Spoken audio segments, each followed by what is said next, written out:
Mahanadi serial இன்னைக்கான எபிசோடில் காவேரி, நிவின், குமரன் 3 பேருமே நின்று பேசிக்கிட்டு இருக்காங்க. அப்போ குமரன் சொல்கிறாங்க, விஜயோட சித்தி நம்ம வீட்டுக்கு வந்திருக்காங்க. காவேரி வந்து இனிமேல் அவர் லைஃப்பில் வரக்கூடாதுன்னு சொல்லியிருக்காங்க.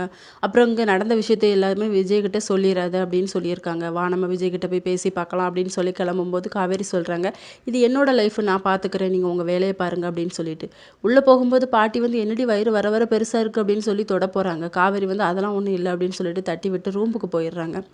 சாரதா கிட்ட சொல்கிறாங்க, இவ என்னமோ மாசமாக இருக்க மாதிரி விட வயிறு பெருசாக இருக்குடி அப்படின்னு சொல்லிட்டு இதை எல்லாமே காவேரி வந்து ரூமில் கேட்டுட்டு அழுதுட்டு இருக்காங்க. இன்னொரு பக்கம் விஜயும் வீட்டில் ஃபீல் பண்ணிக்கிட்டு இருக்காங்க. தாத்தா பாட்டிக்கிட்ட வந்து விஜய் பேச வராங்க. அப்போ வந்து காவேரி மட்டும் அவன் அம்மா பேச்சை கேட்டுட்டு அங்கே இருக்கலடா, நீனும் கொஞ்சமாவது எங்கள் பேச்சை கேளடா, உனக்காக நாங்கள் எவ்வளோ ஃபீல் பண்ணிக்கிட்டு இருக்கோம், அந்த பசுபதி நல்லவன் கிடையாதுடா, உன்னை மேலும் மேலும் துன்புறுத்திக்கிட்டே இருப்பான், உங்கள் அம்மா வந்து சாகும்போது என் கையிலையும் உங்கள் தாத்தா கையிலையும் தாண்டா உன்னை பிடிச்சி கொடுத்தாரு அப்படின்னு சொல்லிட்டு. அப்போ விஜயோட சித்தி வராங்க. நாளைக்கு பசுபதி வெளியே வந்துடுவானா அப்படின்னு சொல்லிட்டு விஜய்க்கு வந்து டென்ஷன் ஆகுறாரு.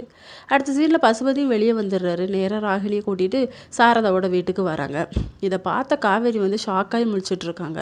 இதோட இன்னைக்கான எபிசோட் முடியுது.